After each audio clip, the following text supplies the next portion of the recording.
Good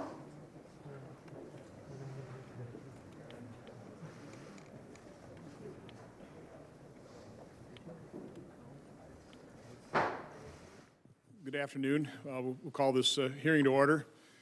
Let the photographers finish their job there. I want to welcome our witnesses. I'm hoping that the separation between the witnesses doesn't indicate anything here. we do have 2 votes scheduled at 3, and so rather than present my opening statement, I'll just enter it into the record and get right to ranking member and to witness testimony. So, Senator Peters. Thank you, Mr. Chairman. You know, the 2020 census will serve as a roadmap for the next decade, determining how billions of dollars in federal resources and congressional representation will be divided among the states. And the results of this count will undoubtedly impact every community in America, and every person must be counted. An accurate count isn't just about understanding how many people live in our country. This is about ensuring that communities across America have access to the resources that they need to grow and to succeed. Public health officials use census data to direct resources to combating the opioid crisis and other health emergencies. First responders and disaster relief agencies use this data to determine where they should direct emergency response efforts. Local businesses also use census data to help decide where to invest in new factories and stores. And in my home state of Michigan, $29 billion in annual federal funding is on the line. For every person not counted, Michigan stands to lose as much as $1,800, funds that could be invested in healthcare, infrastructure, or public education.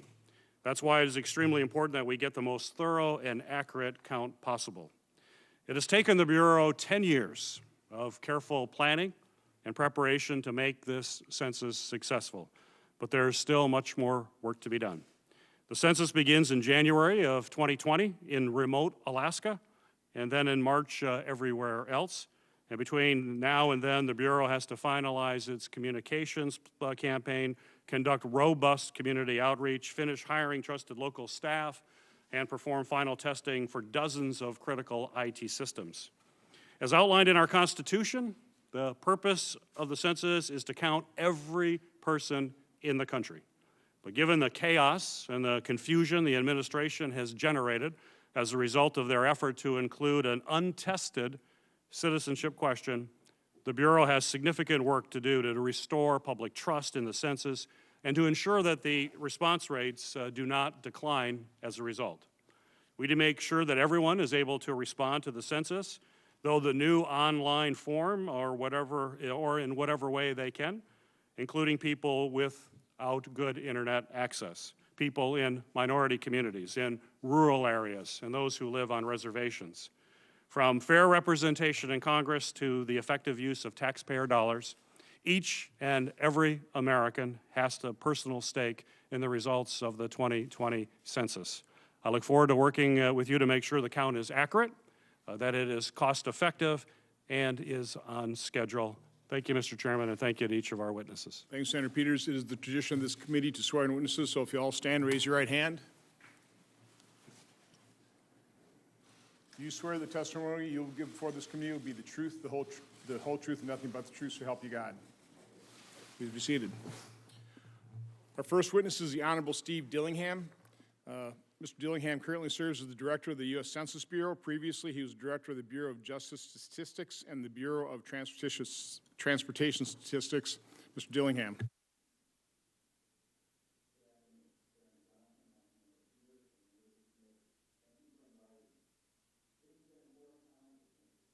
And the 2020 census. We appreciate your continuing interest and your strong support. The census clock is ticking, and we are more ready than ever to conduct a complete and accurate count. We thank the President, we thank the Attorney General Barr, and Commerce Secretary Ross for developing the path forward for enhancing the nation's data and protecting confidentiality. We also thank our 2020 census partners in every state, numbering in the thousands and soon to be hundreds of thousands. I will highlight the road ahead and our increased readiness. The census first count will begin in less than 6 months in remote areas of Alaska, as the ranking member just mentioned. The nationwide count commences in just 9 months, March 2020. It is my opinion, one shared by the experienced professionals at the Census Bureau, that we have in place an A plan to conduct the census, accompanied by an A team to execute it. We are now entering what I call the A-level, high-performance execution phase. Regarding the President's executive order, we are carefully reviewing it. First steps include implementation, and we began that upon issuance, such as planning an interagency working group. We will update the Secretary and this committee on our progress. The message of the 2020 census is clear. It is easy, safe, and important. It is easy because of improvements in new technologies. People may complete the census anytime, anywhere. We have internet, phone, and paper self-response options. Our language assistance can reach 99.6% of the population. We will have trained enumerators to follow up with those who are late in responding. This will be the first census ever where we expect most people to submit their data electronically and efficiently. The census is safe. Census data remains secure and confidentiality protected. Stringent laws with criminal penalties of imprisonment and fines apply. Employees take a lifetime oath to protect confidentiality.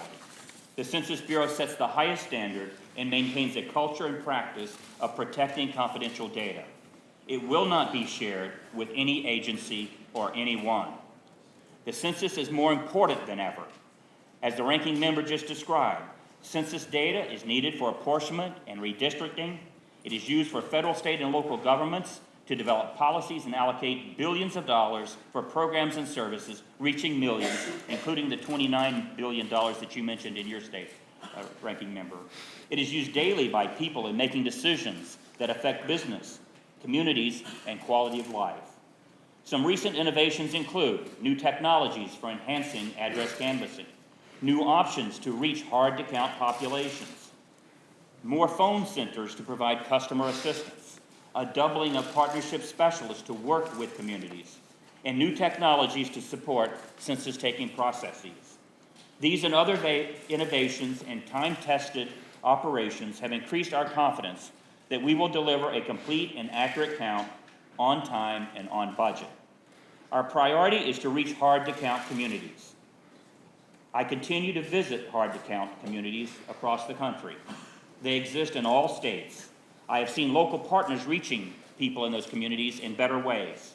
Counting children has been a perennial challenge. We are making improvements by working with others, ranging from pediatricians to the public schools. We have dedicated efforts to reach American Indian and Alaska Native communities, including the Navajo Nation, which is roughly the size of West Virginia. We have plans to reach the homeless and others. Everyone must be counted. Partnership specialists from local communities with different backgrounds help this process. We also have an integrated, research-based outreach campaign with messages that resonate with diverse communities. Cybersecurity is paramount. We have a well-designed and tested cybersecurity program. Data is encrypted at every stage. We work closely with the Department of Homeland Security, the intelligence community, and industry experts to identify and respond to threats. We manage risk, assist with oversight, and test systems for security, functionality, and scalability. External oversight and accountability and support are valued. First, the Bureau is committed to assisting this committee and others in Congress in addressing matters of interest or concern. Oversight is deeply appreciated. Second, we appreciate the work of the Government Accountability Office and the Department's Inspector General in our preparations. I discussed the 2020 census being on the GAO high-risk list with the Comptroller General. The designation is appropriate in light of the scope, complexity, and importance of the census. We are committed to GAO's key components of a healthy program. We also meet regularly with the Office of Inspector General to discuss issues, concerns, and to receive advice. Third, we appreciate the financial support we receive on a bipartisan basis from Congress. Funding certainty is needed throughout the 2020 census. We appreciate support in all forms from all sources. Recently, the IG expressed her interest in working with us to promote the safety of personnel. Commerce components have expressed a desire to help as well. as have other federal agencies, including the Department of Health and Human Services and the Peace Corps. We thank members of Congress and others who are assisting with our hiring recruitment and who serve as trusted voices. The 2020 census is clear. It is easy, safe, and important. As we enter our high-intensity sprint, hiring goals are being met. We are on budget. Our systems are safe and secure. We are following best business practices and have the right people in the right positions doing the right things. I am confident that we are more ready than ever. Canvassing begins next month. The time is now. The duty is ours. And while much work remains to be done, we remain on track to achieve a complete and accurate count. Thank you for your support, and I look forward to your questions.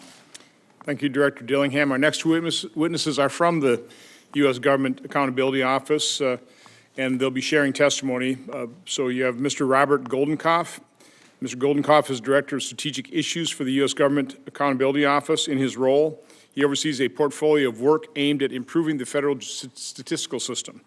Our second witness from GAO is Mr. Nicholas Marinos. Mr. Marinos serves as the Director of Information Technology and Cybersecurity with GAO. And Mr.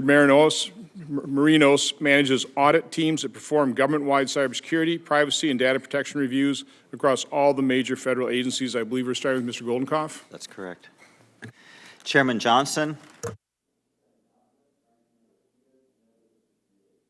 GAO is pleased to be here today to discuss the Census Bureau's readiness for the 2020 headcount. As you know, in recent years, we have identified a number of operational, IT, cybersecurity, and other challenges that raise serious concerns about the Bureau's ability to conduct a cost-effective enumeration. In February 2017, we added the 2020 census to GAO's list of high-risk government programs, and it remains on our high-risk list today.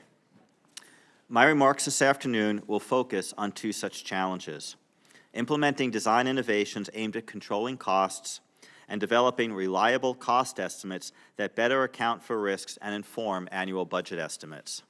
My colleague, Nick Marinos, will then discuss the challenges the Bureau faces in implementing and securing critical IT systems.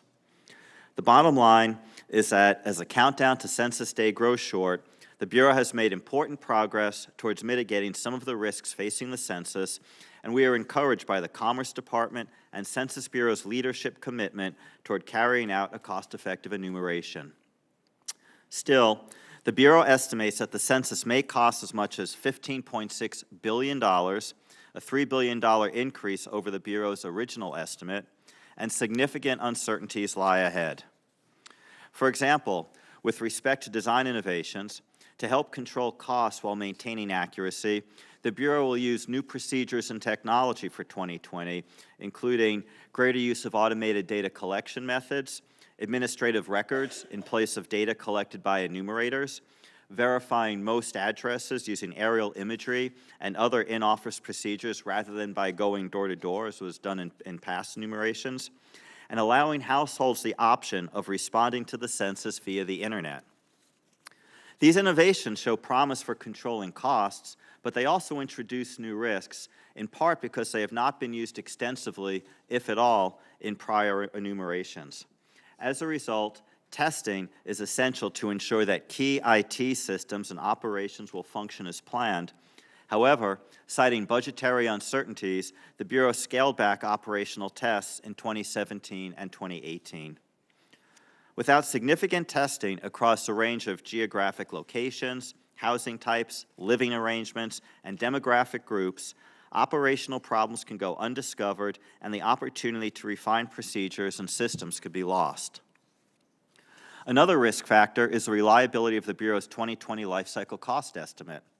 In August 2018, we found that although the Bureau had taken steps to improve its cost estimation process compared to prior versions, it still needed to implement a system to track and report variances between actual and estimated cost elements.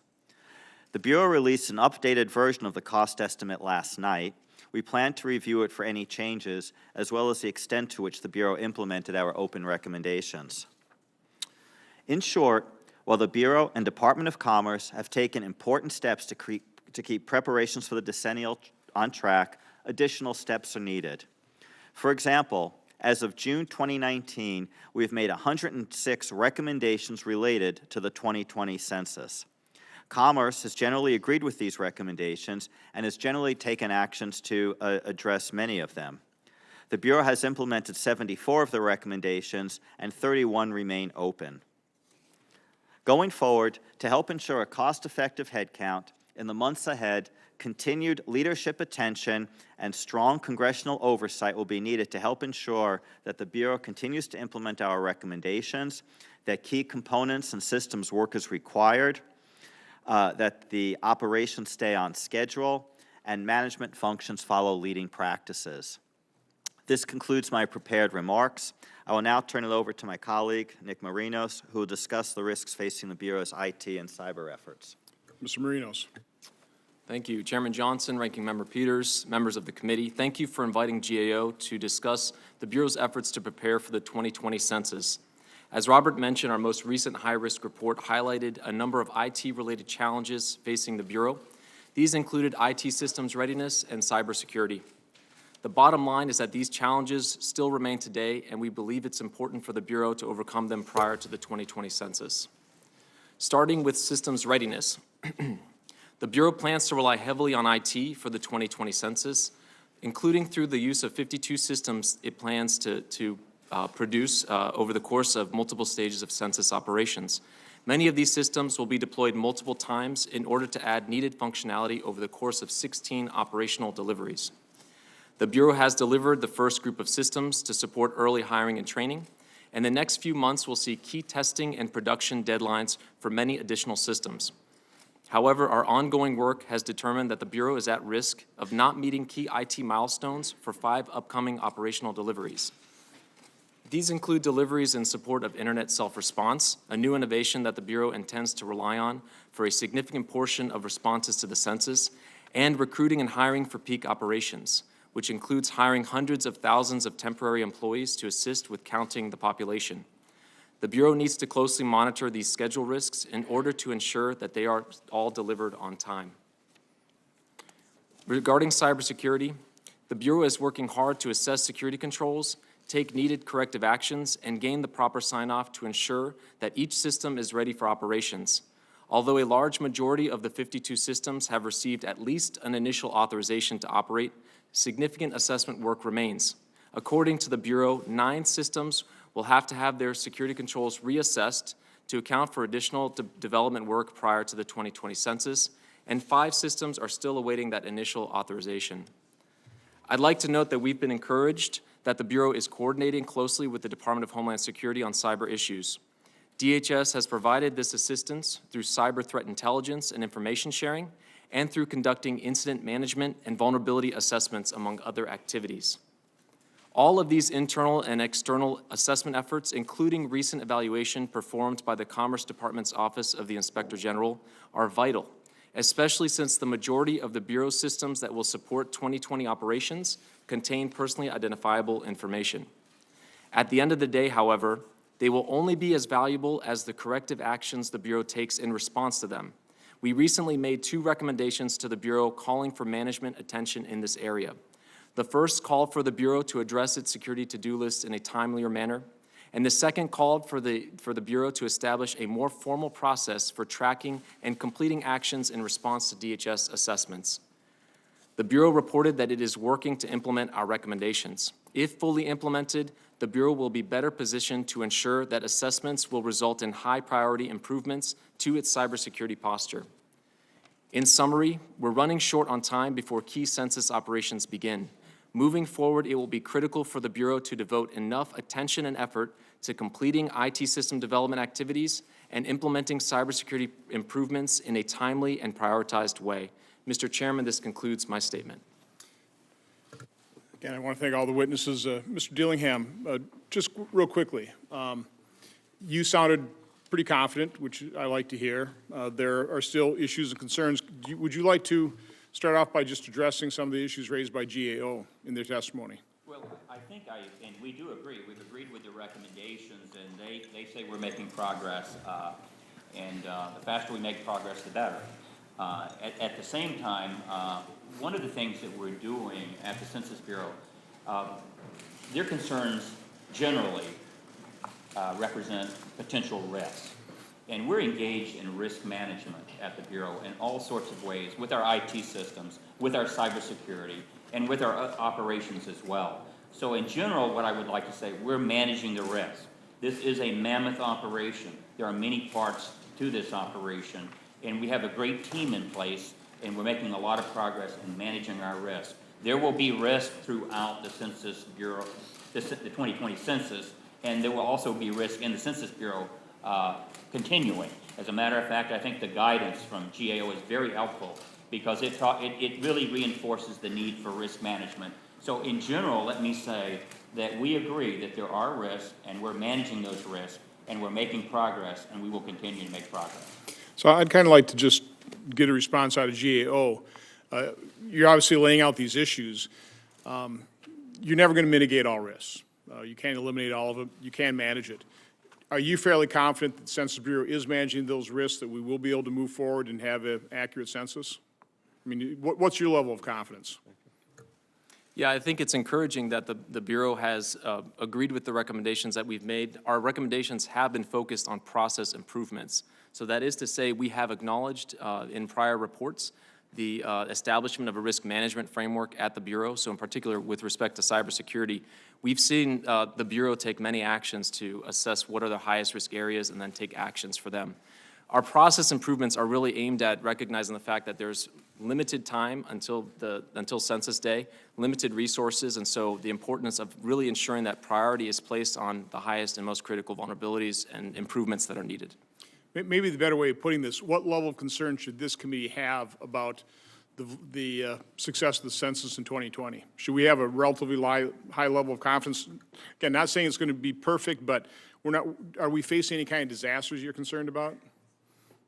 I would say trust but verify and look for some key indicators out there. I think, as Nick said, it's look for the testing and the actions that they are taking to correct some of the IT and cybersecurity issues. Continue to monitor the census preparations. Now the census is going live. Look to see if the census stays on schedule. All these key operations need to take place when they're supposed to. Because of immutable, these statutory deadlines, there's no opportunities for resets, do-overs. I think that if the Census Bureau gets the response rate, a decent response rate, and that there's no cybersecurity incident or IT shortfall, I think the Census Bureau will be positioned for a cost-effective head count. So I don't think we're looking at disaster, but it's still a lot of work needs to be done going forward, and the Census is aware of that. You talked about cost-effective. One of the things that will drive cost-effectiveness will be the success of the self-response, online self-response. In order to promote that, what is the Census Bureau doing? Do you have planned promotion campaign, advertising, how much you're going to be spending? Mr. Dillingham. Mr. Chairman, we have all the above and more. This is going to be the largest outreach campaign that the Census Bureau has ever conducted, about a $500 million outreach media campaign that will be television, it will be radio, it will be print, it will be social media, et cetera. And the messages we're presenting are consistent with what I had just summarized as the easy, safe, and important. And we're going to particularly stress the safe. I think it's very important that we stress the safety factor, that your data is protected, confidentiality is protected. We have a history of protection. We got the laws, everything in place to protect the data. But at the same time, in using the new options we have, it's very important that everyone realize the paper option still exists. But in addition to that, we now have the internet option and the telephone option. And in the 2018 end-to-end test, actually most people responded by internet. I'm not saying that same demographics exist everywhere, but that was an instance where we conducted the test without publicity, without media, and without outreach. And we got over 50% of the people responding on the internet. So that's I think one of the features that the public needs to understand and take advantage of. It also, may get into a discussion with reaching the hard to count. And it's very important with the hard to count, even though there are rural areas and there are tribal areas where connectivity may be an issue, or definitely an issue, as well as even telephone coverage at times. At the same time, these options allow us to take the technology to go into those communities to reach the hard to count. They don't have to come to our area office to get assistance. They can get it by phone. They can respond by phone, and yes, they can do it on the internet. And these are two important new developments that I think will make a world of difference. It's more cost effective, it saves the taxpayer dollars, and is far more efficient. Well, the internet has progressed a lot since the last census. The public has obviously gotten much more used to it. To me, the online does represent the risk from a standpoint, do we have the capacity to handle it? And we saw that with the healthcare.gov. The system just simply wasn't set up to handle the initial response. So that's all I asked GEO. Do we have the capacity? Are you confident about that? As well as in terms of cybersecurity, that would be the portal that the public can certainly get into the Census Bureau. Do we have the firewalls within that portal as well? Yes, Mr. Chairman, I believe so. I think the Bureau is taking the right steps towards ensuring that they have the bandwidth that can handle a potential spike in the number of respondents that may come in through the internet. They're taking efforts to secure their systems as well. 2 quick points on this are going to be, though, that there's a lot of work still left to do. So a lot of testing, not only on specific systems, but to make sure that those systems work well together. And then also to have a backup plan, so as a disaster recovery plan as well. We're waiting to get more details from the Bureau on plans with respect to that. Thank you, Senator Peters. Thank you, Mr. Chairman. I just want to expand on the issue of hard to count and the fact that we're relying so much on the internet initially. And I know you went through all of the steps that will be available, the other options that will be available. But the question is, and maybe be more specific so I get a better sense of this, because in Michigan we have 800,000 people who are considered hard to count. Many of them don't have access to the internet, certainly not broadband issues. But how do you follow up with folks who don't have that access, but when will you know they don't have access? How do you then reach out in person? How are they going to know they're going to need to do it by phone or by mail? It still seems to be a very person-intensive type of process. And you have to identify who doesn't have access to the internet. How do you actually doing that? Help me walk through the process as to how we're going to ensure this, please. Senator, let me give you the example of Detroit. Yeah. We've been to Detroit. We met with the local leaders, some members of Congress and others. And I'm using Detroit, and I don't mean it in any way that may be that anyone would disagree with in Detroit. There's a lot of wonderful things going on with revitalization. Absolutely. However, Detroit has lost 1 million population since 1950. Each decennial census, their population has gone down. They were at over 1.8 million people and are now at just over 800,000. And it's a very large geographical area of more than 140 square miles. So some of those neighborhoods are the hard to count neighborhoods. Right. And so what we did in Detroit is with the complete count committees and the partnerships that we have in Detroit, I went out to view those hard to count, and we rode around on a Sunday morning, and we went to the civic centers, and Detroit has divided its territory, its city into about 7 districts, and they're reinvigorating a sense of community. They have community centers, etc. They have, the churches are still, some are very vibrant, even though the populations have dropped. We can take the technologies into those areas, and we are working with the partners in the city of Detroit. So working together, our partnership specialists and these support groups and partners, which are many in Detroit, we can go right into those hard to count communities. And I've seen the boarded up houses, I've seen the homes that were destroyed, and we know there's homeless populations there, but we can reach them better than ever. Now, I will mention one thing, that in this area, that we have doubled the number of partnership specialists who we see working directly with those communities, can identify these needs and respond. The Appropriations Committee asked us if we received additional funding, what would we do? What would be our priority, especially in rendering additional assistance? And we developed a potential plan that is not in our budget, It's a $90.5 million figure to it, where we would take our recruiters, our temporary employees, and we would allow them to continue by helping our partnership specialists and going into those communities, and that would increase the workforce by 5,000. So it's not the federal presence that makes a difference, but the federal presence helps. So when working with our partners in those jurisdictions, we do take the technology to the hard to count, and we also will be in our commercials tailoring it to the hard to count groups, to the ethnic groups, to different age groups, et cetera, and reminding people, please always count your children, for example. The counting of children, I'm amazed, but has been a problem since 1850 when it was recorded. It is still a problem. We are not sure of all the dynamics, but the changing household structure in our modern life and other things, people, if children are living with relatives or others, they sometimes don't put them down. And we need to make sure we're counting all the children. We're partnering with the AC Foundation and others, pediatricians. We're working with all sorts of groups to make sure that all the people are counted. Well, I'm pleased to hear your partnership approach, because that's absolutely critical. The people who know those communities the best are a number of the organizations that you mentioned, the churches in particular that are closely connected in a lot of ways with the heart and soul of those communities. Their assistance is going to be essential. I know you've been making great strides in Detroit and some of our other urban areas, but that sounds as if that will continue to be a central focus of the census going forward. Yes, I mean, we're still in the process, and one of the things that I want to mention is that we have the capability on our website for the public in all jurisdictions across the country to monitor their self-response while the census is going on. So we can target those hard-to-count areas electronically. It's on our website. You can find the tracks and see what the response rate is on a daily basis. Great. The other issue that we have to deal with is trust, obviously, in the census, or it's not going to be accurate.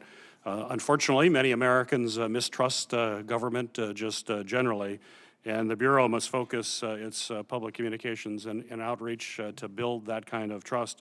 Mr.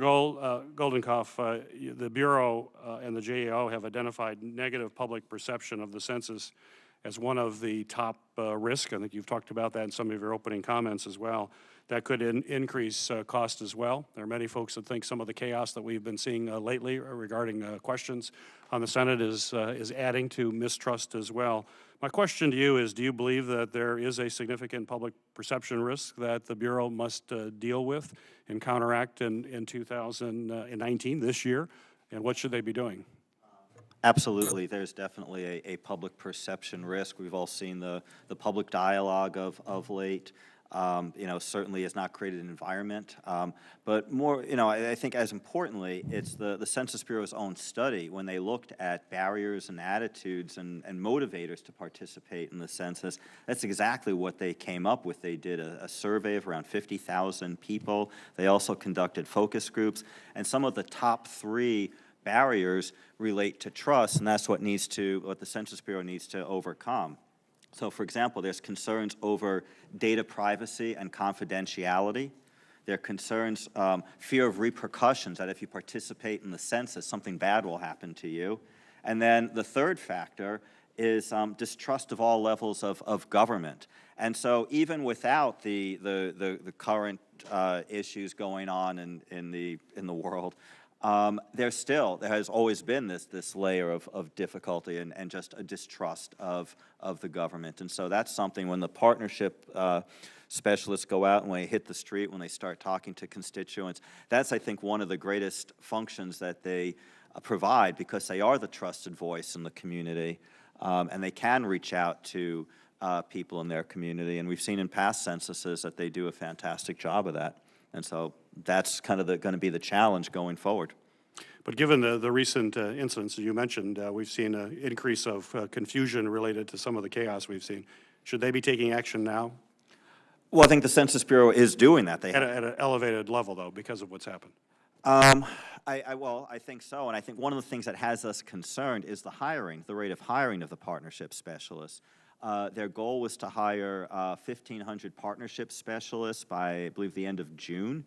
And they've made hiring offers to 813 now have come on board out of that. I think it's 1510 is the precise number.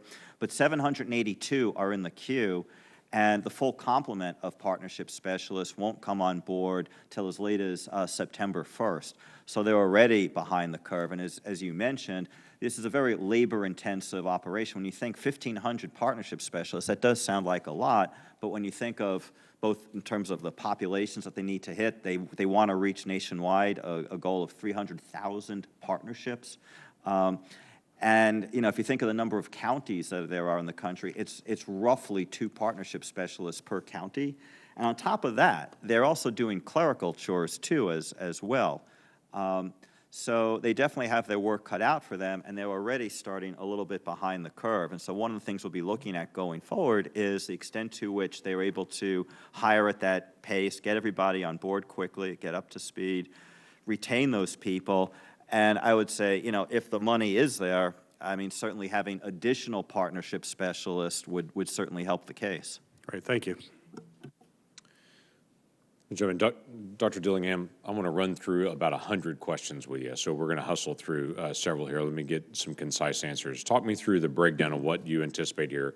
Email connections or reminders, web-based reminders, phone calls. How will people, what's your first estimate, besides paper, of how people will actually fill out their census forms?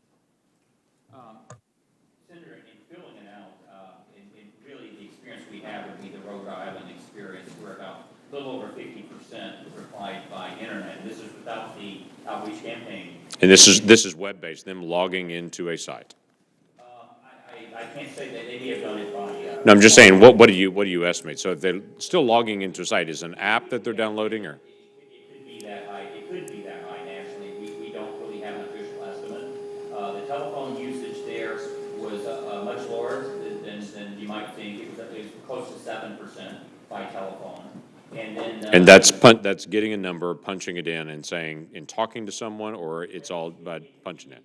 Actually, if they're punching in, filling in the form by their smartphone, we call that internet. And if they're going to the phone assistance center, that's another proposition where they can get advice for filling it out on the internet, or they can give the information right there on the phone to the person who will record it for them. So let me review. On your phone or on your computer, actually logging into a certain place, saying, this is my address, this is who I am, filling out the form, or going onto the phone and actually calling in and talking someone through. Exactly. Okay, and then that doesn't work, then you're actually getting a physical form. When is a form actually physically mailed to you? For about 20, sorry on the microphone. You're fine. For That mic's about fine. 20% of the jurisdictions where there is low connectivity, we will send the form out with the first mailing. There's a total of 5 mailings. If we don't hear from you, you're going to receive 5 mailings. First mailing starts when? The first mailing would start in March, and they really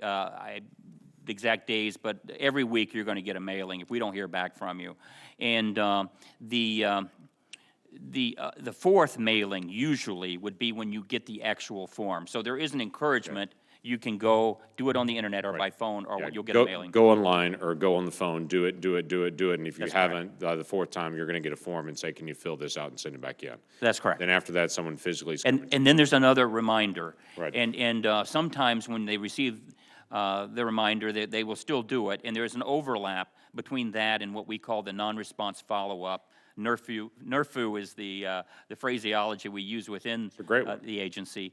But there's sometimes, too, when the person first goes to the door in the non-response follow-up and puts a notice on the door, hey, we'd like to talk to you about the census, they will get online. They will fill it out. And they will go on the All right, so telephone. let me ask this question. I don't need an answer to it. I just Sure. want to be able to drop this out for you and for GAO. For years, I have asked the question, April the 1st is Census Day for us officially. April the 15th, there's also another large event that happens nationwide every single year, not every 10 years. It'd be nice if it was every 10, but it's every single April 15th. There's also a nationwide event. We have about 140 million people that do a filing with the IRS. 127 million of those are electronically. So round numbers, around 140 million file it, 127 million electronically. That seems like a unique opportunity for Census and for IRS to cooperate together once every 10 years to see if the census information couldn't be added to their IRS form, and to get a very large group, 127 million households is a pretty big catch to have by April the 15th, and then to go chase after that. Tell me why that wouldn't work.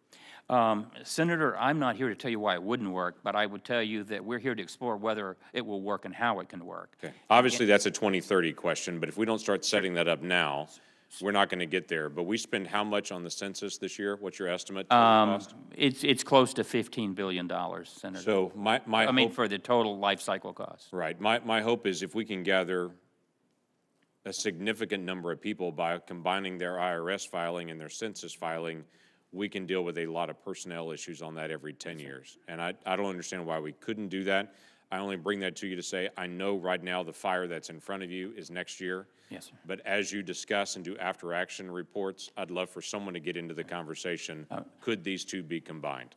Senator, let me just tell you this at this point, and the different permutations or ways that might be achieved have yet to be explored and analyzed, but I have been informed that there have been some conversations with private tax preparer services already, for example, that they could have the link at the end of the electronic form to the census, Right. and that would be maybe a starting point for getting to the goal that you mentioned. Right. There's a pretty straightforward way to be able to do this. Again, there's a tremendous number of people that are used to electronically filing on their taxes, and that we could gather all that census information at the same time.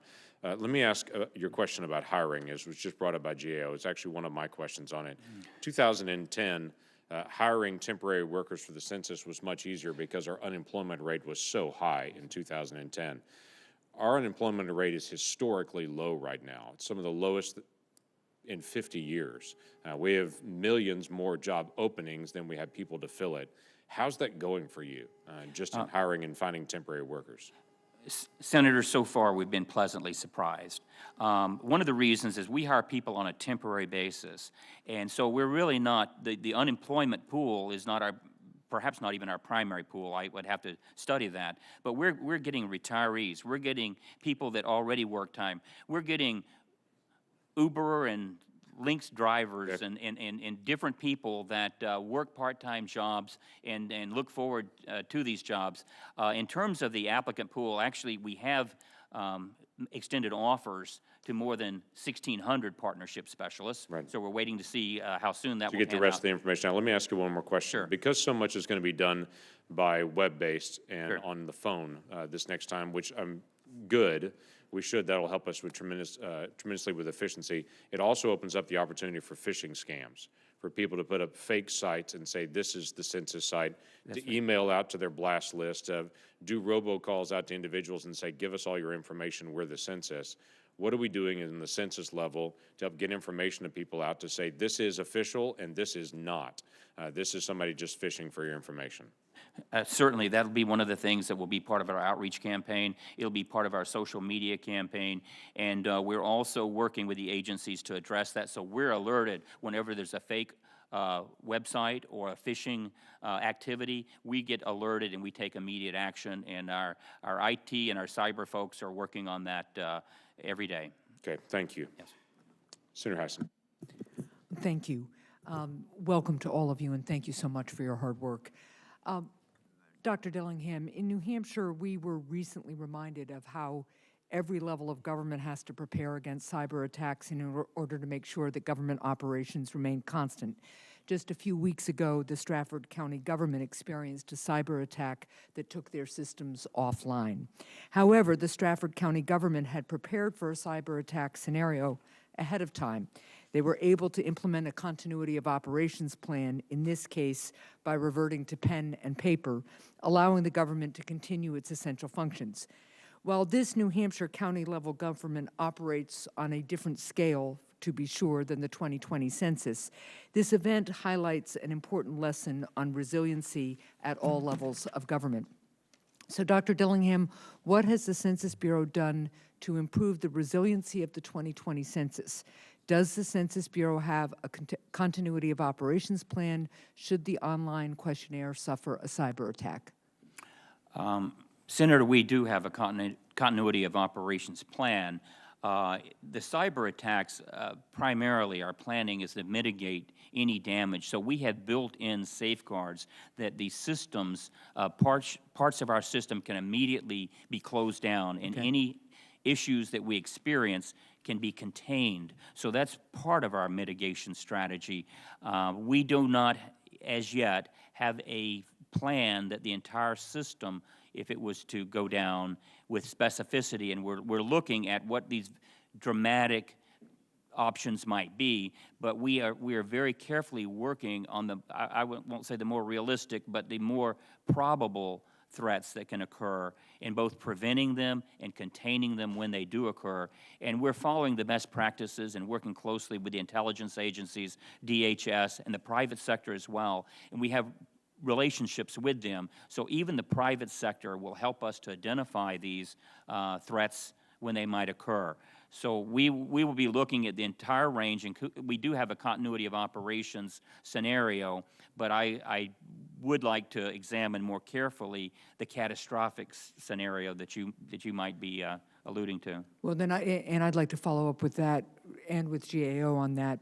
Just in the past, if any questions arose about the integrity of census data, there was a paper trail of all census reports. Yes. And obviously now with this online portal and systems, the Census Bureau needs other mechanisms for keeping these records. So in the event of a cyber incident, is part of your plan to go back, or I guess the question is, how would you go back and validate census responses if you find that the information you've collected online has been potentially compromised? Senator, some of the specifics I'd like to get back to you with, but we do have redundancies built into our system, and we do have information stored, for example, on the cloud as well as at a facility. So we do have redundancies built in, but I'd rather discuss those maybe with you and your staff. And I would look forward to that and discussing it with GAO because I think, again, just having the planning in place and really thinking this through is going to be critically important. I want to move on to one other topic.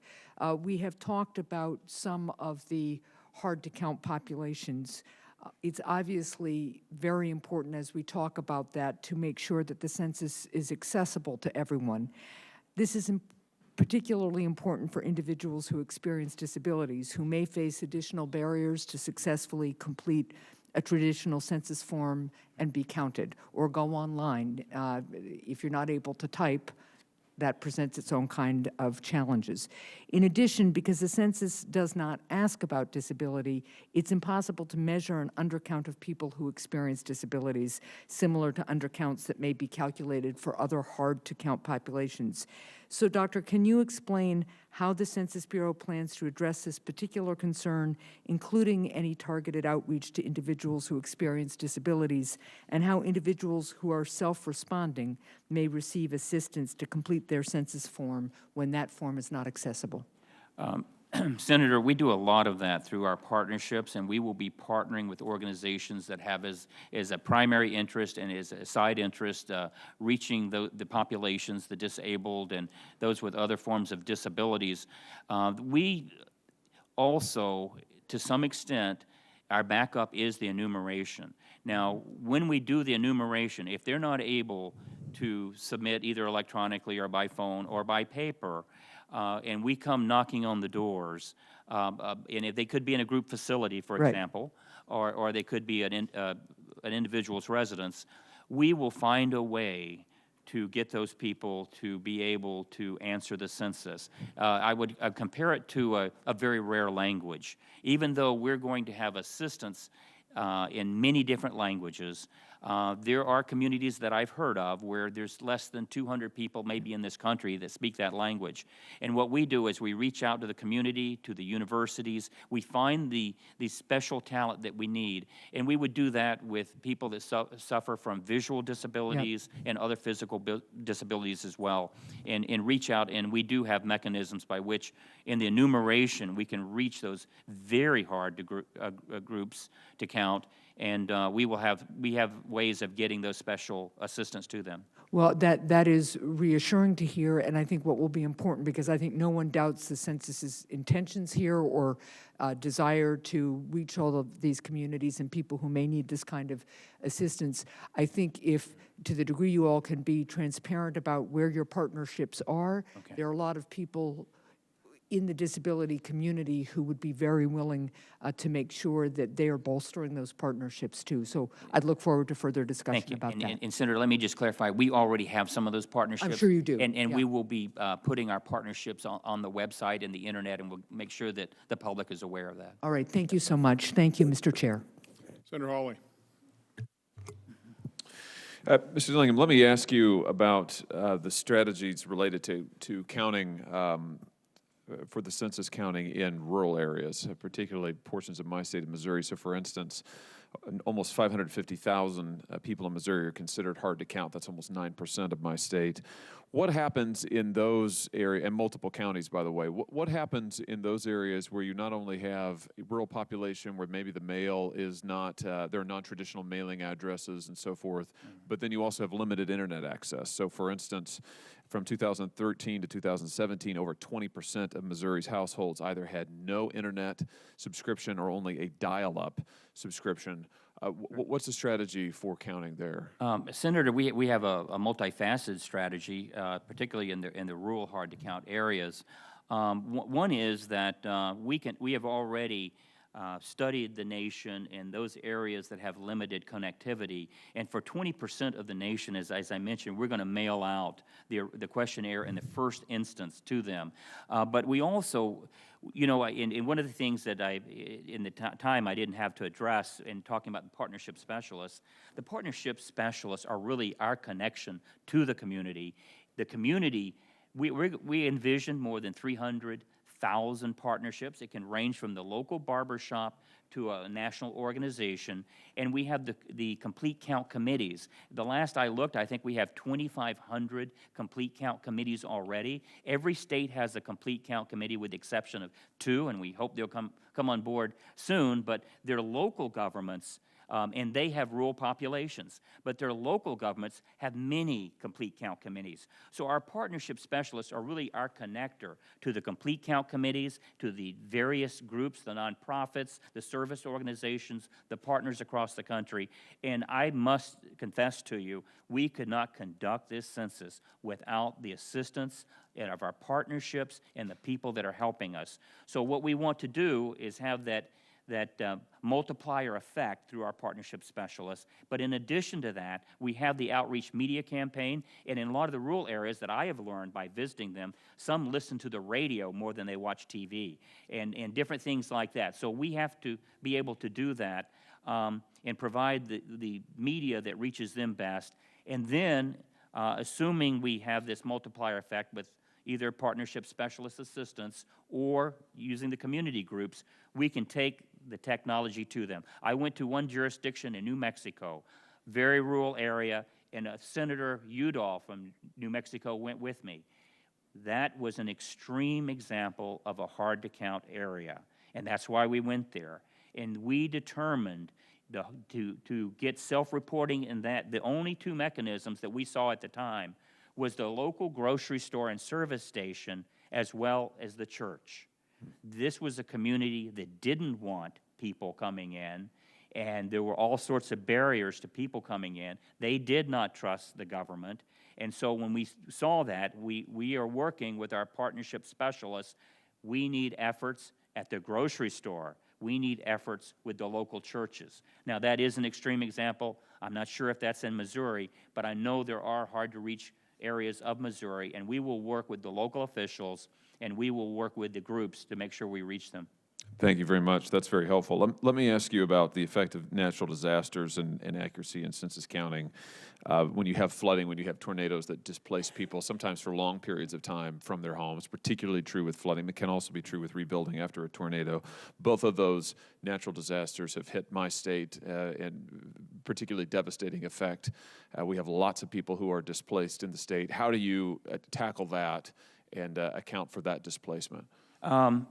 That can pose a lot of challenges, and we're working on that presently. We're working on that with Puerto Rico, where we're doing an update lead. We're actually going to every residents in Puerto Rico. We're doing that in Mexico City, northern area of Florida, where the hurricane had devastating impacts, and we're doing it in California, where the fires had burned out some housing areas totally. So we work with those communities. There are issues there, and sometimes with the local jurisdictions, we're working particularly with Florida right now. They came to my office, a delegation, they say, hey, these people have moved out. We'd like to have them counted where they were. That poses a problem for us. But what we do is we work with them. Any that come back at census time and are living there and reestablished, we can count them. But at the same time, we're also informed, for example, that working crews are coming there for 2 or 3 years to help build back the area. You count the working crews. It's whoever's living in that jurisdiction. So we'll work with those communities and find out what's best. We look forward to, if in your state and other states, in working with you on planning that. Very good. Thank you. Thank you, Mr. Chairman. And Senator Hawley, in my written opening statement, I referred to the ongoing cooperation and oversight that we've been conducting with the Census Bureau and Government Accountability Office. And over the course of the last couple of years, through that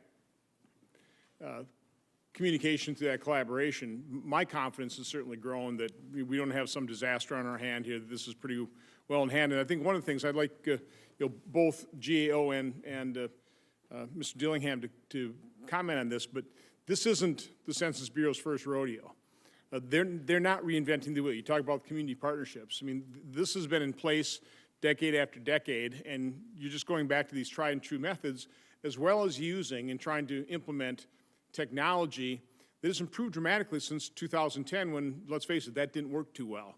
So I do want to obviously have this committee hearing point out the difficulties so that we remain diligent and we stay on top of things, but I also think it's important to communicate to the public that, we do have things in a manageable situation, and I don't think anybody should be panicking. I'll ask GAO, am I wrong in this assessment? No, I think we would agree with that. The Census Bureau has a very strong management team. As you say, this is not their first rodeo. This is their second, third, maybe fourth rodeos in some cases. There's a lot of experience going into the decennial census. There will be some glitches. It happens all the time with something this massive. There are a lot of moving parts. But having all that experience in the management team there, the hope is that they will be able to address it quickly, and that's what's happened in the past, and so not to panic. I think, and this is something that Dr. Dillingham mentioned in his opening statement, how they work with the oversight organizations. And, this is actually my third census. I started this in 2000, and I think the tone is much different. It started to change in the 2010 census, and we're seeing that continue into the 2020 census. Much greater willingness to work with oversight folks. We put GAO put the Census Bureau, the 2020 census, on its high-risk list. They're not being defensive about it. They're actually embracing. They're embracing being on the high-risk list. They're saying, hey, this is a cry for help. We need the resources. They're working with us. We share our best practices in a range of different management areas, everything from cost estimation to scheduling to IT management. Dr. Dillingham met with the head of our organization. We meet with Dr. Dillingham on a monthly basis just to share information. We're not adversaries on this. We're really all on the same side here in favor of a good census. So agree with you 100%. I think one of the concerns is you go back to 2010, I wasn't around, but the stories you hear of the implementation of technology, we spent $3 billion. It was a total disaster, but can you think back 10 years ago, we were talking about flip phones and BlackBerries, not iPhones, not this level of sophistication, both in terms of the devices, the technology, the software, as well as the public's ability to use. So does anybody want to kind of compare and contrast that, or anybody in position to do so? Mr. Marinos. Yeah, Mr. Chairman, I think that's a really important point. As you know better than anyone, GAO's had cybersecurity on its high-risk list since 1997. I don't think that's going anywhere anytime soon. The risks have continued to grow. In many ways, the innovations that the Bureau has pursued over the last decade are essential innovations, really to try to ensure an accurate count and to get a good response rate. So we are encouraged by those efforts. I think one thing that I would come back to that I mentioned in the opening statement as well is that we're very encouraged by the Bureau's effort to reach out to others to gain assistance. So in particular with DHS, many of the assessments that DHS have done have been voluntary ones that the Bureau has sought out that assistance from DHS. So we're very encouraged by that effort. So I don't want to tip anybody's hands here, but can you, in your mind, do you have a list of priority risks when it comes to cybersecurity? I mean, is it that online, self-response portal? Are there other things? I mean, what are the most significant cyber risks? Well, I think the reliance on the internet are creating many of those risks, but I would say that based on DHS's assessments, the Bureau's own internal assessments, those done by the IG and recommendations we've made, I believe the Bureau has a good sense of what those risks are. I think where we have sort of felt like better attention needs to be made by management is on ensuring that they prioritize those risks. Some of those risks are going to be very specific, so a system that needs a patch is going to have to get patched. Others are going to be longer term. So if some adjustments need to be made within a program, need to hire more individuals because they identify a new security risk exists, those are going to take more time. But I think from our perspective, I think that focus of ensuring that the Bureau itself knows what the priorities are, communicates it not only to Bureau leadership, but to department leadership, I think that's what's essential. So Director Dillingham, what do you think is the greatest cyber risk or risks that you're dealing with here in 2020 census? Mr. Chairman, I am not sure what the greatest is, but I want to endorse the comments just made and the need for us to continuously evaluate and prioritize the risk. This is a day and age where you don't know. I must confess, watching television last night, and they had experts on TV discussing the ongoing cyber war between nations. There are certain things that may be unpredictable. That's one of the reasons that we always we identify the risk, we prioritize, and we have the risk registries that GAO strongly endorses so that we can continuously evaluate. And if we get indicators as to what the risk may be from the intelligence agency or others, we can act on it quickly. So I can't say... So you have a priority list, but then also you're going to remain flexible to emerging risks. That's correct. And with the 2020 census, we have an overall risk registry of 29 major risk categories. But we have, when you get down to the numbers, we scan for 100,000 risk every month. And in the last year, there are different types of risk, but in the last year, I've seen figures where we have responded to approximately 150,000 risks. Now, many of those are really IT risk that can be quickly resolved. Some others, we have a process, we call it a planning and a plan of action that we put together, and we establish the milestones. GAO looks at our milestones, and they remind us if we're not meeting our milestones, but we're doing that ourselves as well. So we're always managing the risk with the best information, the most knowledge, and the most expertise, and I think some of the best new tools ever. In GAO's testimony, they were talking about the computer system for the hiring process. We spoke over the phone about where you are in terms of hiring the people, and you were actually quite optimistic about that. You want to talk about the computer system, but you also want to talk in general about where the Bureau is in terms of its hiring. Sure. One of the innovations, important innovations we have this time is that people can apply online, and we're advertising that, and we ask you and others to advertise that fact. Go to our website, 2020 Census /i.gov.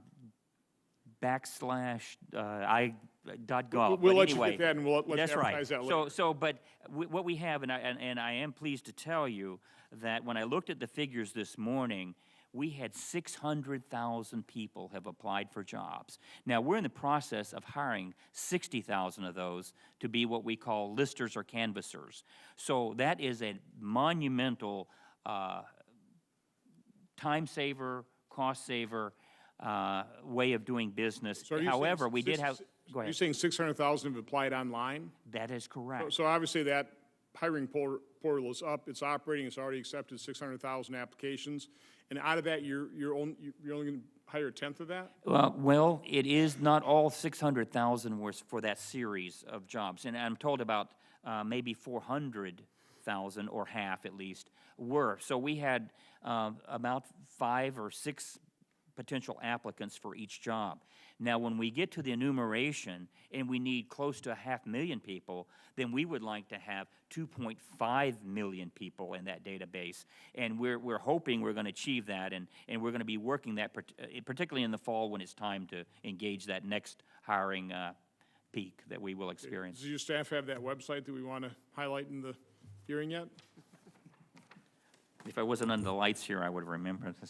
2020census.gov/jobs. Okay, sounds good. But I would think just kind of going on to the Census Bureau's overall website, you ought to be able to click onto that pretty Mr. easily as Chairman, well. you had mentioned one other thing in starting that line of questioning about the importance of the experience and the depth and the partnerships. The team is deep at Census. There were an email this morning, there are 2 people that I was commending for working on their 7th decennial census. And some of our senior staff have multiple decennial censuses. Many of them have 4. And when we hire the people, the partnership specialists, and I go to Columbia, South Carolina, and the partnership specialists have purchased their own beautiful red blazers embroidered with 2020 census, and they're ready to go to work again. It is very encouraging and very motivational. And when they cook the cakes with the 2020 census, these people look forward every 10 years to coming back and working on the decennial census. So were we hiring second graders back 7 decades ago? Well, you would think so. It's a little bit deceiving because you can subtract 10 years. Many of them got their first experience in a decennial census. But there were a couple with 60 years. Well, again, commend them for us. Yes. Thank them for their service. Let's talk a little bit about promoting that online Sure. Self-reporting, because I think that's huge. Well, and just self-reporting through the mailer as well. Exactly what is the census game plan there in terms of promotion, advertising? What are your messages? Well, the overall messaging for the campaign is shape your future, start here. And that will be connected with the link to the 2020 census, where you can apply by internet. And so it is a reminder throughout the campaign is help shape your future, start here. So in many instances, you can link directly, and it'll have the link in the advertisement. In others, it may be on the air, in which they would repeat the website to go to. But there's going to be tremendous. We have one of the largest campaign contractors in this area, and we have subcontractors for all the hard-to-count populations, or at least large groups of them, and we think that people will go directly to that. In one city that I was in, they were just putting in Wi-Fi in the buses, and the city was saying, hey, we can put advertising in the buses, and people on their way to work can answer the census. So let me make a suggestion. Okay, fine, save your future. Sure. Help the government save money. Self-report. Absolutely. Okay, that at least resonate with me. Absolutely. That is sometimes a hidden message, and maybe it should be more visible. I like very overt messages, particularly when it comes to saving government money. Senator Carper. I'm Tom Carper, and I approve that message. Every now and then, Dr. Dillingham, people say to me, let me say, first of all, Robert and Nicholas, thank you very much for being here. Thanks for the good work that you and your colleagues are always doing, and, as well as to the census folks. This brings back almost like deja vu 10 years ago when we had other folks sitting in this table, and we go through these, asked a lot of questions, and I'm pleased to hear that real progress has been made, appears to be being made on technology and the technology front to enable us to get a better result, a more accurate result for maybe for less money, and that would be much appreciated. Dr. Dillingham, people ask me, not every day, not every week, but people say to me, what keeps me up at night? And what keeps you up at night? And not only that, what are a couple of things that keep you up at night? And what are a couple of things we can do here in the Congress to make sure you get a better night's sleep? In the next year.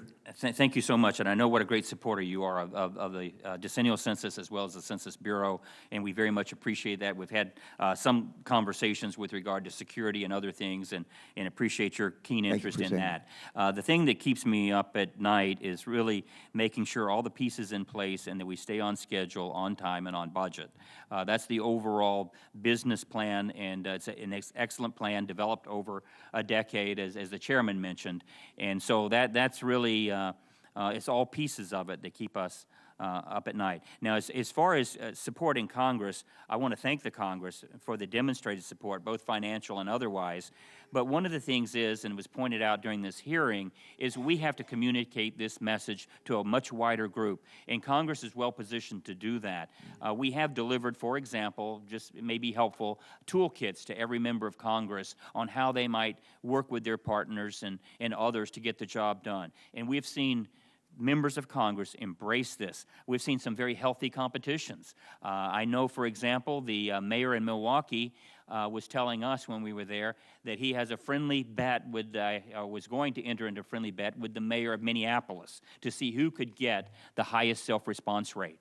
We've had members of Congress say that, we published the partnership list, and they say, I've got all these partners I'm working with, and I may be head of the Census Caucus, but I look at my neighboring congresswoman and friend, and that list is shorter, so I'm going to nudge them a little bit and say, we need a competition here. You need to catch up with me. So whatever the mechanisms are, just spreading the word and the message, again, that it's safe, and it's easy, and it's important, I think, and I think we're well positioned at this point. We have a definite path forward, and so I think that getting that message out, some people would speculate that even the attention that may be considered attention of disagreements on the census could in fact become beneficial, because people know now that the census is very important, and they will engage in helping us reach everyone. Great, thank you. We'll be looking for the toolkit. Thanks. Thank you. Thanks for sending it to us. I understand. Thanks very much for talking with me earlier this week. But I understand that this new entity within DHS, the Department of Homeland Security, that goes by the name, the acronym CISA, CISA, which is the Cybersecurity and Infrastructure Security Agency, which legislation that Chairman and I and others have partnered on. But we understand that CISA has partnered with the Census Bureau. That's correct. To prioritize the cybersecurity posture of the 2020 decennial census. And one of the tools that DHS has to help manage agency cybersecurity risk is something called the department's Einstein system. And I mentioned this to you, Einstein 1, which came along first. And I usually like to see a security guard at the gate when your vehicles are coming in and out of a particular location. And Einstein 1 basically says the security guard's a car's gone through. Yes. Our vehicle's gone through. Einstein 2 says a vehicle of interest has gone through. Einstein 3 says a car of interest has gone through, and let's stop that car. But I just say, can you give us an overview of how the Einstein systems, starting with Einstein 1, Einstein 2, Einstein 3, have been implemented in securing the information collected by the Bureau, if at all? Yeah. Senator, I love your analogy on how that works, Einstein 1, 2, and 3. And Einstein has been mentioned publicly, but what I'd like to do is perhaps have my team come and speak with you and your staff on that. We have visited the DHS offices, and we made sure that everyone had the proper clearances, and so I'm not quite sure where the boundaries of the discussion might be. It's a sensitive topic. I'd be glad to talk with you about that. And maybe when they come, they can bring another toolkit for us, okay? Okay. You can never have too many. Have someone to gift to somebody else. Yes. All right. One of the major goals that my staff and I hope to achieve with this hearing is having both the Census Director and GAO help us identify those milestones or really benchmarks, if you will, that we in the Congress at this moment need to monitor so that we can know whether the census remains on track for the 2020 count, and what are some of those benchmarks or milestones that we need to be monitoring? Yes, sir. Just give us an example of a couple. Sure. Thank you. So we'll know whether the census remains on track for the 2020 count. That's correct. Okay? We will certainly keep you updated. I know GAO will, and we will as well at any time. We'll pass the information to you, and we're very pleased to say we're on track now, and we want to remain on track. Yeah, let me just ask our other two witnesses, what are some of the benchmarks or milestones that we ought to be mindful of in watching? Sure, Senator. So with respect to the two IT-related challenges that we've highlighted previously, on the systems readiness side, the next 6 months are pretty critical. We have, of those 16 operational deliveries, I think about 9 are going to have some pretty critical milestones themselves from an IT perspective. I think about 12 of those will also be in the midst of testing. So there's still a lot of work when it comes to sort of just ensuring that not only these systems have been developed, but they are scalable, their performance is going to work as intended. On the cybersecurity side, I think we still maintain our recommendation. We're encouraged that the Bureau is working towards implementing a recommendation that helps to formalize that good feedback that they're getting from DHS. I've reviewed all of the reports that DHS has produced for the Bureau. I think they're good recommendations, and so we'd just like to see how the Bureau intends to either address those recommendations head-on, or if they have other activities that may actually compensate for areas where DHS had findings. Good, thanks. One more quick, if I can, Mr. Chairman.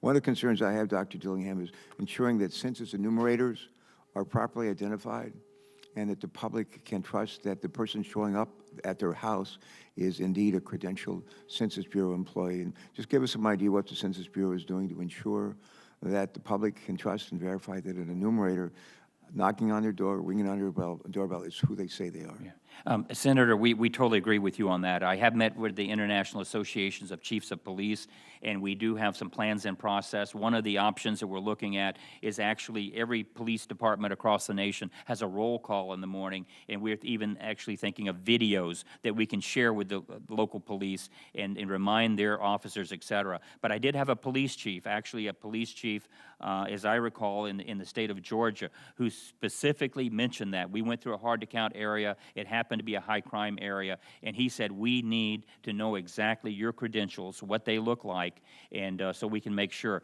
And we've discussed with this with the Office of Inspector General. She agrees. We actually have in mind a joint letter coming from the IG as well as from the Census Bureau that would go out to all the law enforcement on that topic. Good.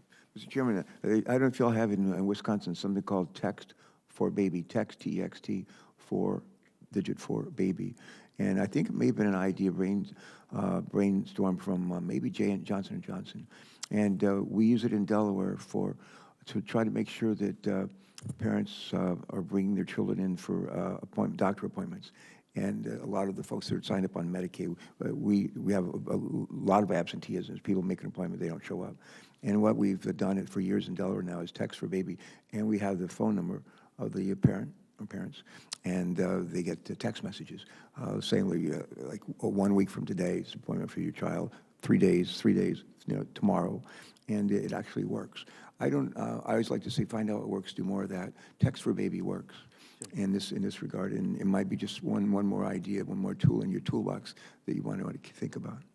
Well, technology is a wonderful thing, and I appreciate you pointing out the security issue of, let's face it, strangers walking up, knocking on a door, and making sure that the American public understands, this is a census worker here. So, with the controversies that have been surrounding this particular census, I would, because I'm aware that a couple senators are still going to come back from a vote and want to ask some questions. So what I'd like to do is give the director a little chance to just lay out basics. I mean, those of us involved in this, we kind of understand these things, but let's just lay out some basics, starting with the laws in place to protect this information. Sure. This is not used, for other than, purposes other than what it's intended within the census. So I want you to cover that first.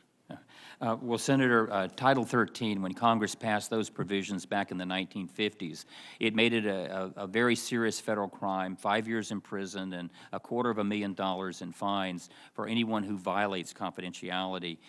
So the law in and of itself has a lot of teeth in it, and it has not, there's been no instance since then where the Census Bureau officials have been convicted of such a crime. And again, the census goal is to enumerate, to count everyone in the country. That is correct. Citizen, non-citizen, to count everybody.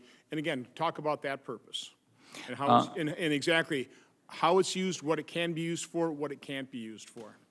The data we collected is really very simple, and it's in Title 13 as well, and the recent executive order by the President recognizes it, puts it straight forward and front and center, that the uses are for statistical purposes. There's no law enforcement purpose whatsoever that this data can be used for. So at the end of the day, the Census Bureau produces aggregate statistics. We produce aggregate numbers. That's our product. So we collect data, data comes in, we analyze it, and a number comes out. And this number is not a personally identifiable information, data, number.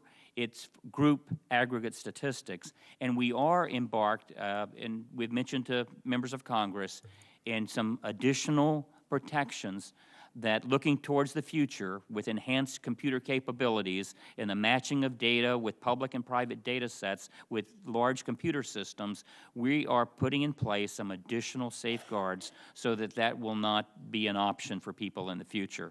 But the numbers are obviously used to apportion House seats. Exactly. To, again, in aggregate number form, to inform Congress in terms of public policy. But very specifically, you said law enforcement. We're talking about no form of law enforcement, not local, not state, not federal, not DHS. I mean, so again, just reinforce that point.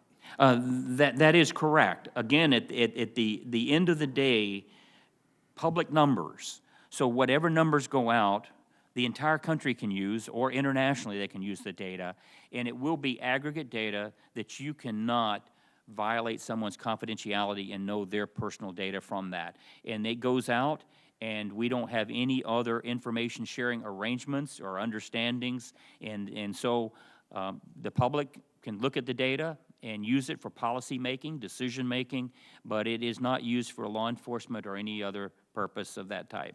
So again, I think that's an important point to reinforce. I'm going to go to GAO, who is taking a look at these things, to make that same point. Have you ever seen in your inspections of the Census Department, or Census Bureau, have you ever seen this information misused? No, never. The Census Bureau goes to great lengths to maintain the privacy and confidentiality of the information, and it extends from, as Dr. Dillingham said, it's a one-way flow of information. The Census Bureau has access to other agencies' information, but other agencies can't access the Census Bureau's information. There are a lot of other structural safeguards as well.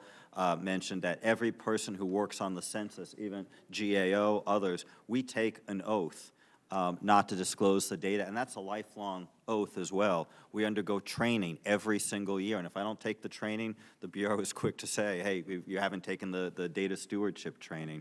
So even in terms of where the Census Bureau locates its area census offices, they go to great lengths not to put them in buildings where there are other law enforcement agencies, again, to show that distance between the Census Bureau and other agencies. And then finally, once the data are released, there's a whole smorgasbord of things, steps that the Census Bureau takes so that the data doesn't get accidentally disclosed. If you get down to low levels of geography, it might be you can look at someone's house. It's the biggest house on the block there, and you know, under normal circumstances, you might be able to trace that back. But the Census Bureau does go through disclosures. They actually add noise to the database so that it's not possible to find information on that household.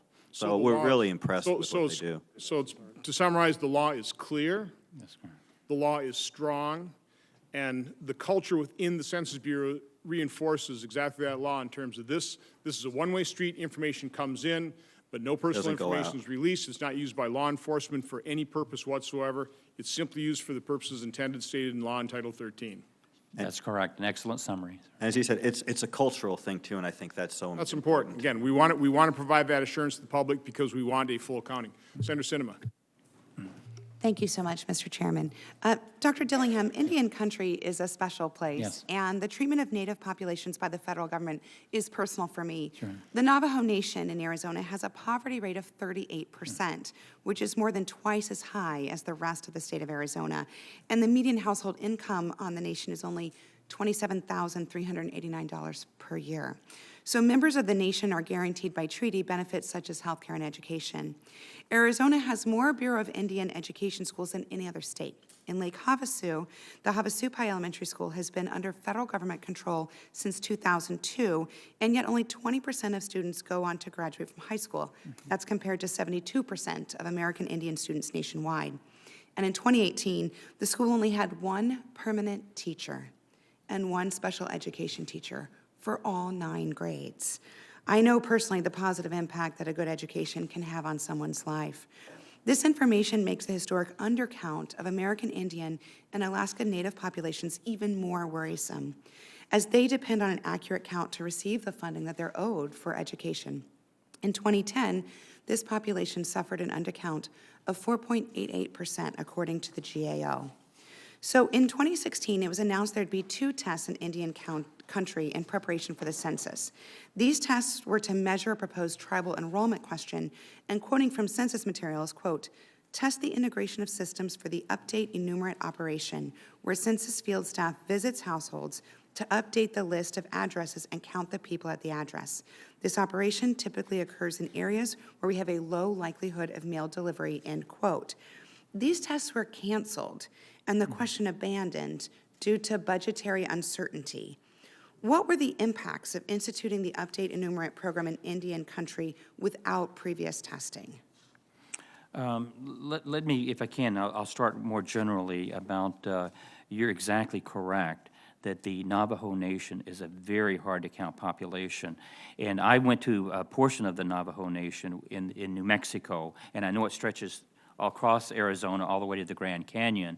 And as I mentioned in my opening statement, it's the size of West Virginia. So, and I have seen, and I've ridden through areas along with the vice president of the Navajo Nation, who I could not have been more impressed with his dedication and motivation to making sure everyone is counted.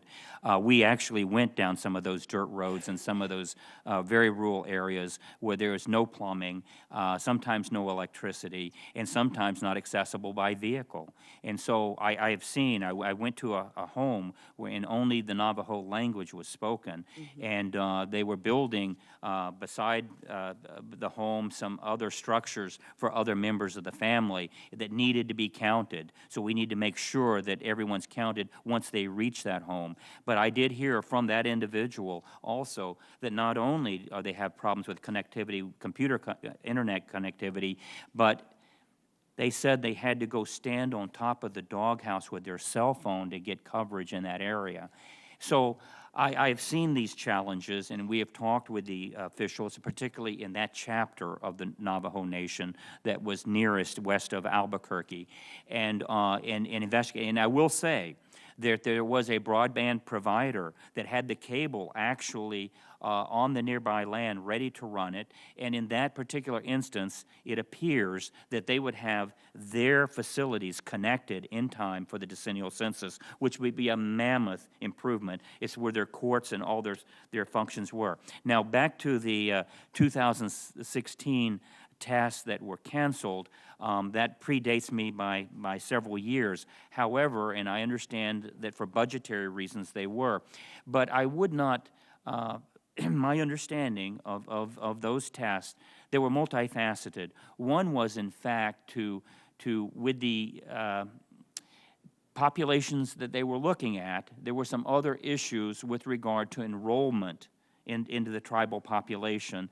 And I know that there were some Native American organizations and maybe tribes that that wasn't an interest area of theirs, and others it was. In addition to that, it was really testing out the operations, and my understanding it was by and large reaching them in this very tough geographic location.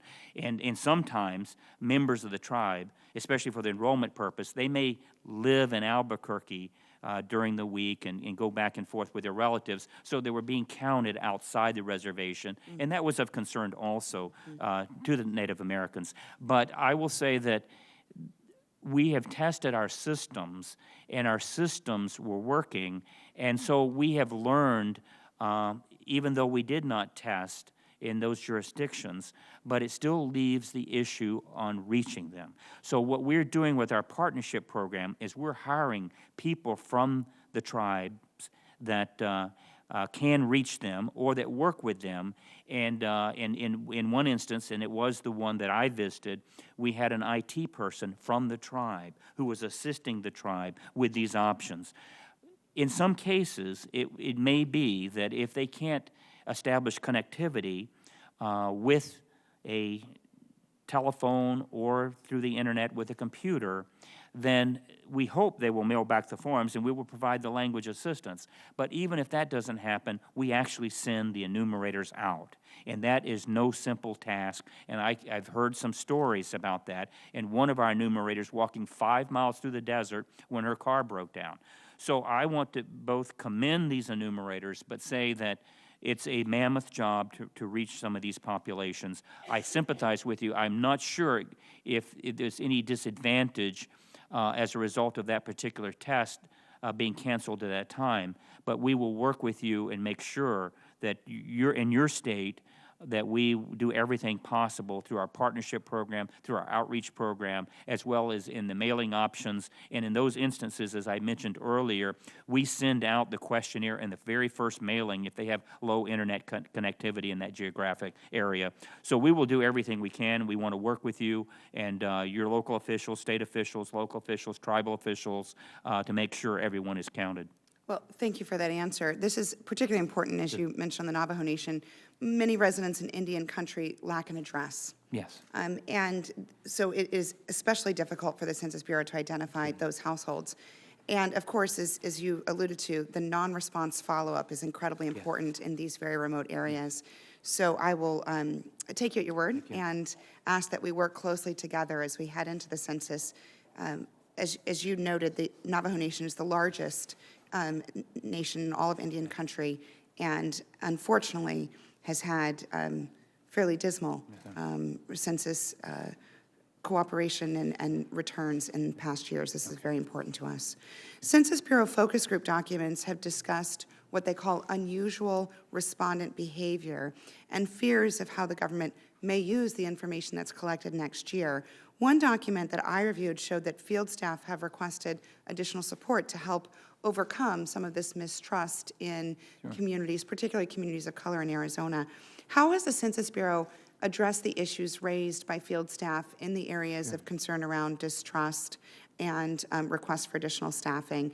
And what are you doing to ensure that American Indians and Alaska Natives are reached carefully and that their concerns around mistrust of the government's use of this information is allayed before the census occurs? Senator, that's, again, an excellent question. You referenced our focus groups, and it sounded like the research maybe that you were referring to was a product of some of the focus group activities. And we've had more than 120 focus groups across the country, including with Native Americans. Those have been very important. The direct intent of those focus groups are for purposes of our media campaign. How best can we reach them? In some instances, like in New Mexico, we find it's radio as versus TV, et cetera, because if they have a vehicle, they typically have a radio. Sometimes they rely on that radio, and that's the best mechanism. So the outreach campaign will have that, but we will have special materials. We will have, again, it's integrated with the partnership specialists. We will hire specialists from those communities and from those tribes. Also the distribution of our materials during NERFU will be extremely important. And I know that when I was in the Navajo country there, we even went to the health centers, and they recognize the importance of that facility when people come for health services, that also could be a place where they could be informed about the census, and we would have the capability of sharing the census information either by phone, internet, or by the hard copy, that we could set up perhaps a census day there through our partnership specialists. So there are many different ways that we're going to try to reach that hard-to-count community, but we look forward to working with you. Probably the most important one, I would say, in many ways, is the trusted voices. So both in the media and the partnership specialists, et cetera, and the complete count committees. And I do think I do know that there are complete count committees, and I will discover what particular one the Navajo Nation may have. They may have several, but through those mechanisms, we have trusted voices. And when the authority figures and the trusted voices in those communities express their support for the census, as well as the importance and easiness with which to respond, I think we will achieve a lot of progress in that area. Thank you. Thank you. Thank you, Mr. Chairman. Senator Simon. Senator Rosen. Appreciate you bringing this hearing. Thank you for all the witnesses for being here today. I want to continue on a little bit on the language assistance mode before I go into some other areas. So, Dr. Dillingham, last week, I joined some of my colleagues in sending a letter requesting that the Census Bureau provide additional language options for the Internet self-response and census questionnaire, including Khmer, Hmong, and Lao. These support services would ensure that immigrant communities from places like Cambodia, Vietnam, and Laos, including the large Laotian community in southern Nevada, can actively participate in the census and be counted. So as we noted in these letters, sometimes these communities face unique challenges because of their refugee experiences, intergenerational poverty, and trauma faced during the Vietnam War. So I'm wondering if you've had a chance to review the letter and if there's currently a plan to offer assistance and self-response in these languages. Senator, I will look, I am aware of a series of letters that touch on this topic. I will certainly get back to you very soon with regard to your letter. We have 59 languages that we provide assistance to. We do, through our customer service phone centers, we have English plus 12 additional languages, which would not encompass the ones that you mentioned. And then we actually have a list where we go down through the 59 languages, and the percentage population that we're able to reach with the language assistance is 99.6%. And that's still not enough. We have the enumerators that ultimately will be knocking on the doors, but we would appreciate self-reporting ahead of time. So in those areas and in the languages you mentioned, I'm assuming maybe it's in an urban area, maybe it's in Las Vegas or whatever. We have partnership specialists there that will identify that need, and they will link up with the local university or whoever can assist in that effort. In terms of actually changing our, it's probably unlikely at this point that we can actually change our systematic way of reaching them, but we will find a way to reach this population. We can find a way to get them there. Yes. Thank you. I want to move on to a little bit of the IT and cyber staffing. So today, the GAO released a report detailing the actions the Census Bureau has to take to address the key risks for a successful census.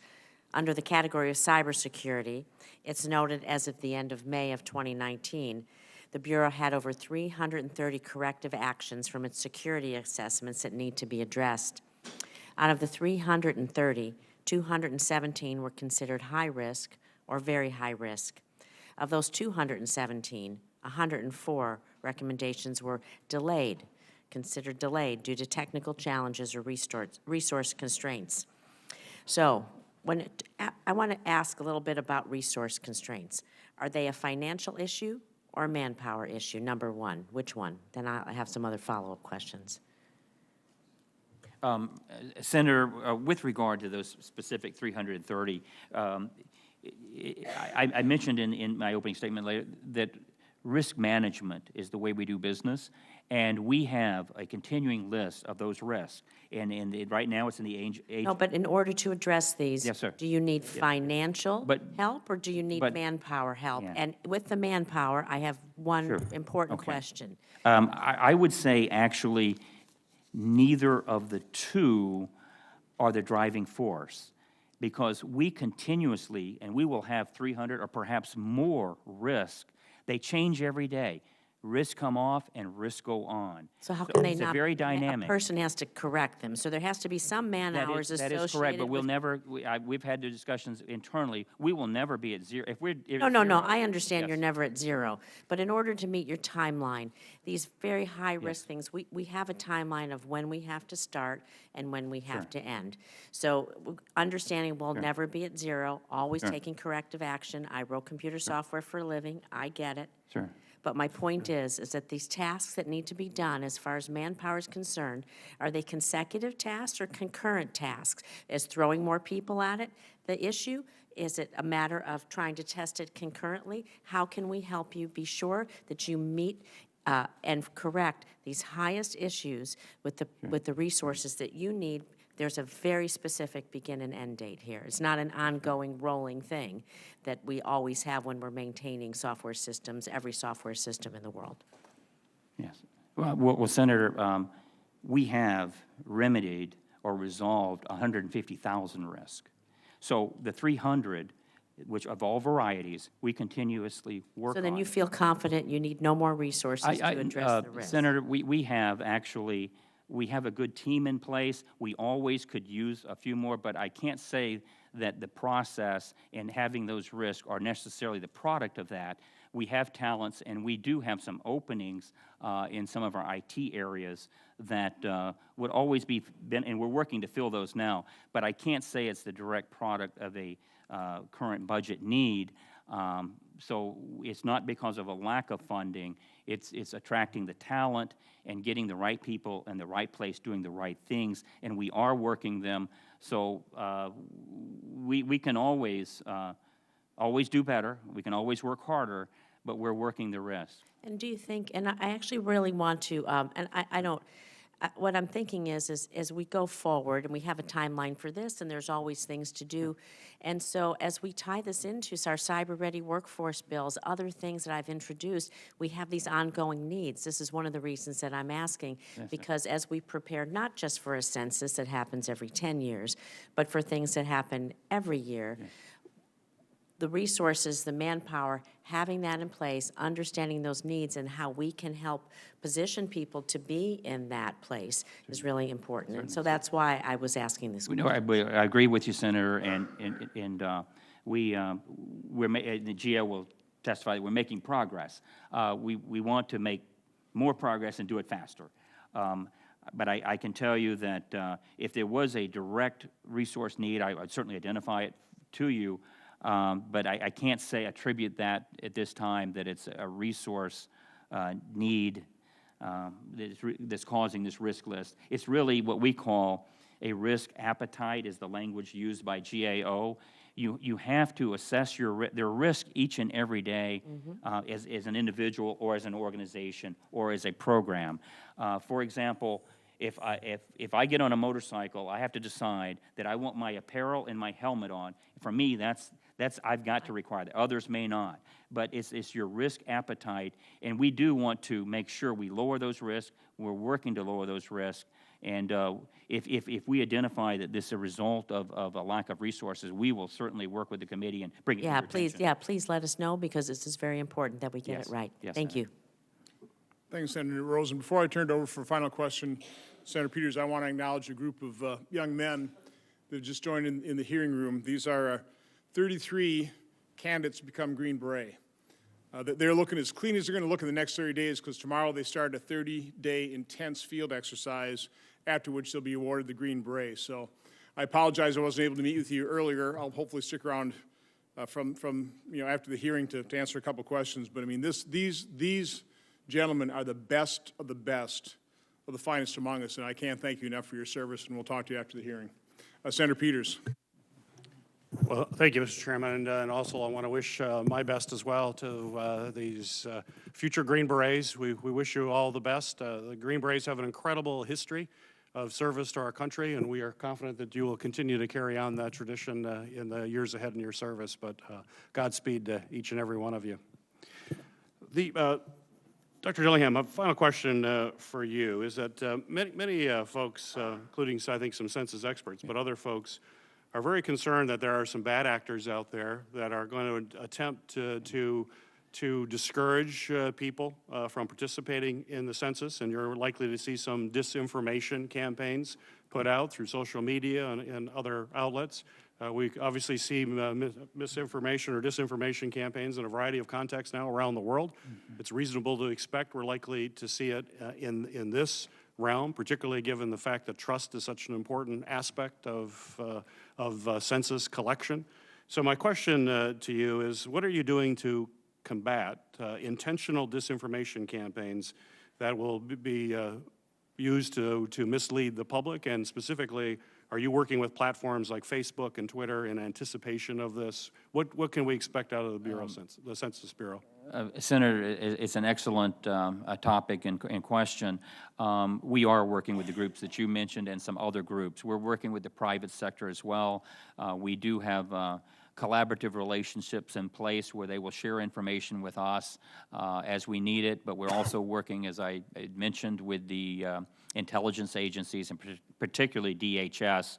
So we're thinking about it. We have a group devoted to just this topic, and they're doing both planning for prevention as well as response to these types of activities. And I do think, regretfully, we're in that age now where this is, as you accurately point out, this is a potential vulnerability and a threat. And so we're planning for it. We're thinking of ways to help prevent it. And we are working with, I think, the best people with the most knowledge in both the public and private sector on that. But even in those sectors, it's something that they constantly work on and are worried about. And we are making plans in coordination with them to respond to it, to mitigate it should it occur.